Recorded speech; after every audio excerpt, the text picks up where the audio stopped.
Alright, this is my audience, my brother and my dad. According to Pam Barber in a 2009 article on climbing.com titled "The First National Study to Examine Rock Climbing Related Injuries," climbers who fell from a height of greater than 20 feet were 10 times more likely to be hospitalized due to their injuries than climbers who fell from a height of lower than 20 feet. Now, since most people have either tried climbing or seen it happening, you know the importance of having a safety line to prevent injuries.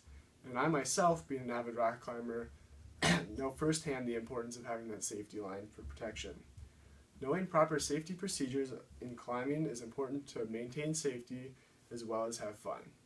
Today I'm going to show you 3 things: how to tie a figure 8 knot, how to set up a belay device, as well as the basic safety commands for climbing.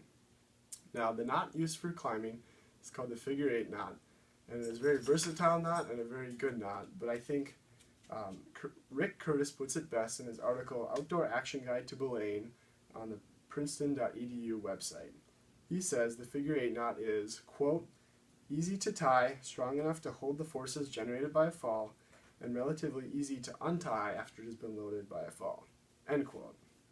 Now, to tie a figure 8 knot, first you need to take what is a loop of rope called a bight, and you'll pinch it between your fingers, and you take the loose end, wrap it around the rope, and poke it through the hole that's left. This creates a knot in the shape of a figure 8. You then take the loose end and feed it through your harness, and then do what is called a follow through, where you take the loose end and follow this rope back through the knot until it comes out the other side. Now, this is a very good knot for climbing because it is called a self-tightening knot, which means once it is weighted, it only tightens and it does not have a chance of coming undone. Now, you can check that you've tied the figure 8 knot correctly by being able to count 5 pairs of 2 ropes, like this: 2, 4, 6, 8, 10. That is how you know the knot is tied correctly. Now that you know how to tie the knot, I will show you how to set up a belay device, which is what the belayer, or the person who holds the rope for the climber, uses. The belay device is made up of the belay device, which is this, and a locking carabiner. To set it up, you take a bight of rope or a loop, and you poke it through one of the 2 holes. Once you have it through, you'll take your locking carabiner and hook it through both the metal loop and the rope loop. Once you have that done, you will take the carabiner and hook it to your belay loop and screw the screw gate closed to prevent the carabiner from coming open while you're belaying.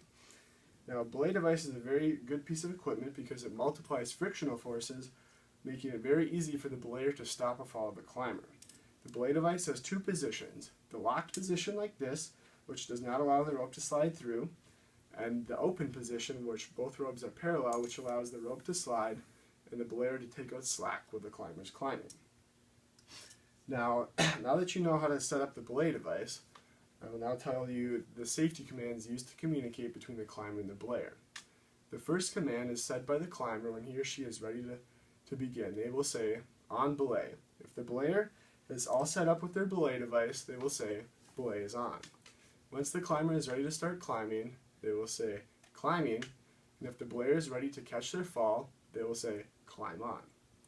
Now, I by no means have enough time in the short period to tell you all there is to know about the safety of rock climbing, and I highly encourage you to seek out qualified instruction before attempting any sort of rock climbing yourself. However, knowing the safety precautions will help keep you safe and have fun on the rock.